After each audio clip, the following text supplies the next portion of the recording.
This is my first time live on this platform, on this page. So I hope I can get some folks to kind of join into the conversation. I just wanted to share a little bit of my little herbal shopping trip for all my ladies who are managing PMS and managing perimenopause, menopause, and postmenopause. So if you are someone who is affected by those things, please hang on. I'm going to show you some wonderful things that you can use, some wonderful herbs that you can use to alleviate some of your symptoms if you're not already on hormones, if you're not already taking anything. These are what I work with as a natural, holistic person. I am not on hormone therapy, but I do my own version of hormone therapy. So I wanted to share a lot of what I do for those who are interested in looking at many different options in dealing with menopause, okay? And this stuff is also good for just feminine wellness. So even if you're not in the menopause area, if you are experiencing mood swings from PMS, or if you're just having some inflammation due to cramping and things like that, these herbs are also great for that, okay? So the first thing I want to share is this female hormone balancer. Okay, this is something that I got at Life Gardening Tools. I do a lot of meditation sessions and events there, and it's also an herbal shop. It's first an herbal shop, but it's a one-stop shop where you can get all of your wellness needs taken care of, and we also have lots and loads of events in order to support the health and wellness. But with this particular product that I bought, I've used similar Nutriglow products in the past. That's who makes this originally, and I've used different tonics before because I'm not on any type of hormone therapy. These give me the natural boosters that I need in order to manage many of my symptoms. So with this one, this tonic itself has, I'm just going to read off some of the herbs that are really good in this, which is black cohosh, and it is a natural, it's a natural root that will support hormone transitions. So the root contains so many different benefits in order to help alleviate sleeplessness. It helps you be able to deal with oh my gosh, I have to get my book because black cohosh is an amazing herb, but it helps you deal with mood swings. It helps you deal with PMS issues, inflammation. So this is good for overall wellness. Fenugreek, which I take daily. Fenugreek is awesome. It is a strong feminine herb. It helps with PMS. It helps with nursing mothers and producing more milk. It provides more estrogen. So if you're estrogen deficient, this is an excellent herb to work with.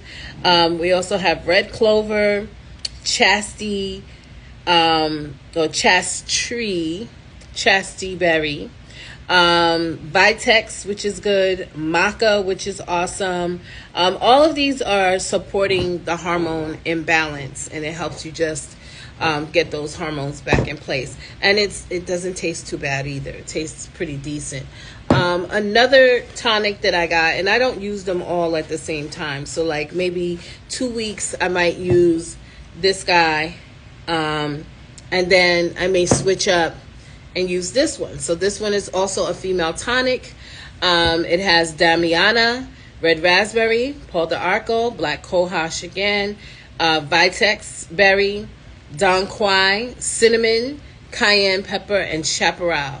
And this is also good for both menopause and women who are also operating with PMS symptoms and things like that. So it helps balance the hormones and keep you in a good place. One other tonic that I just started using that is very hard to find. I tried to find the root. I called about 4 different herbal places. They don't have it. I even went to 2 online websites that usually have all my herbs. They don't even have it. This is how popular this one is. And this one is called wild yam. And wild yam is a fertility herb. And it also supports women who are experiencing menopause. It alleviates a lot of the symptoms. It gives you the estrogen that you need. And I discovered, just with working with doctors, that wild yam is also being utilized as a bioidentical hormone replacement therapy.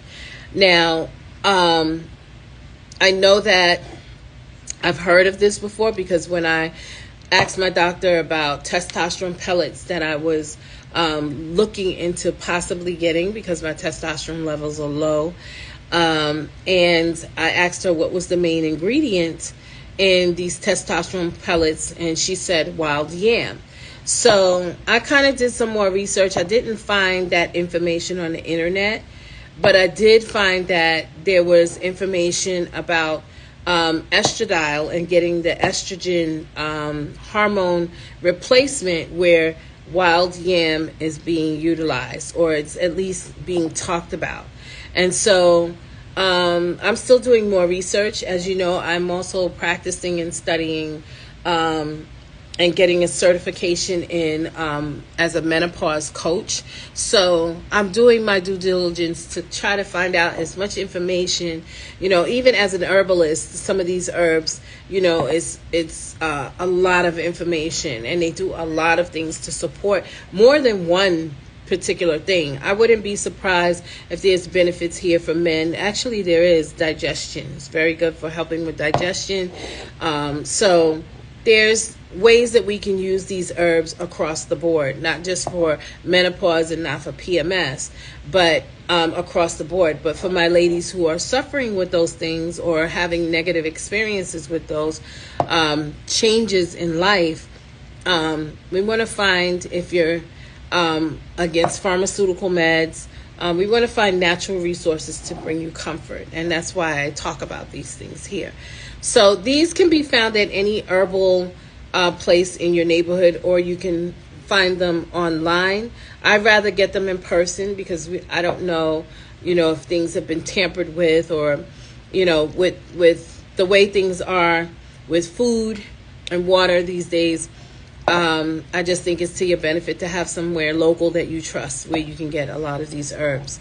And then for me, this is a tincture of valerian root, skullcap, and passion fruit. And these herbs are great for sleeping. So if you're dealing with insomnia at night, if ladies with menopause, if you're dealing with anything that is keeping you fully rested through the night, because sleep is the most important part of managing menopause, is getting enough hours of sleep so that your body can regenerate itself, and your circadian rhythms can get back to a good place in order to balance the rest of your hormones. This is an excellent tincture that you can have before bed that will actually put you out. Okay, and passion flower and skullcap has those properties, as well as valerian. Valerian has a funky smell, but it is excellent. Even on its own, it's excellent for helping you get the rest that you need through the night. And then sometimes what I do is, I also have this, a girlfriend of mine, I went to a sister circle about 2 weeks ago, and a girlfriend of mine provided us, oh my gosh, for when you're having hot flashes, some rose water. And this rose water, I don't get hot flashes, but it is kind of hot. Rose water is beautiful for the skin, but it also cools you down. Other than having your little handy little fan with you, but rose water is also good too. It's great for the skin. It's a beautiful smell, and it just kind of wakens me up. So I'm so grateful that a sister was giving this out at the sister circle, because I surely needed it. So those are just a few things. I do a bunch of other things. I have a tea in the morning that consists of my Vitex or my Chastity berry, with my red raspberry, sometimes with my St. John's wort, because that's also a feminine herb, or a herb that supports the feminine hormone balance. It also is good for the heart and blood vessels. And I make sure that I drink that in the morning. That's usually my first go-to, is to drink that tea in the morning, to kind of complete my digestion cycle. And then I just, along with any foods that I might eat, I take my tonics, depending on which one I'm doing for the week. But there's loads and loads of information that I'm going to be sharing with you over the next couple of months, and as I go through this certification, to help you navigate through this change in your life, and because it's a change that I'm experiencing as well. And I want to be able to give you all a wealth of knowledge so that you can go back to your physicians, or you can navigate this on your own if you prefer to go the natural route. But if you go back to your physicians, you can at least share some of the things that you are doing if they are open enough to be able to help you. There's also a national menopause practitioner website where you can find someone, if your doctor's not listening to you, or if you find that you're struggling with getting heard or getting what you need. There are practitioners that specialize in this particular area, that are physicians, that can help you better navigate what might be best for you, because every woman who is experiencing this is experiencing something different, and the symptoms can lead to other things if we are not actively helping ourselves. And I know, contrary to what people might think, and the myth out there is that herbs don't work, but remember, the pharmaceutical industry was created on the platform or the base of herbs. A lot of these herbs were derived from its natural state and made into a pharmaceutical by using chemicals to mimic the herbs.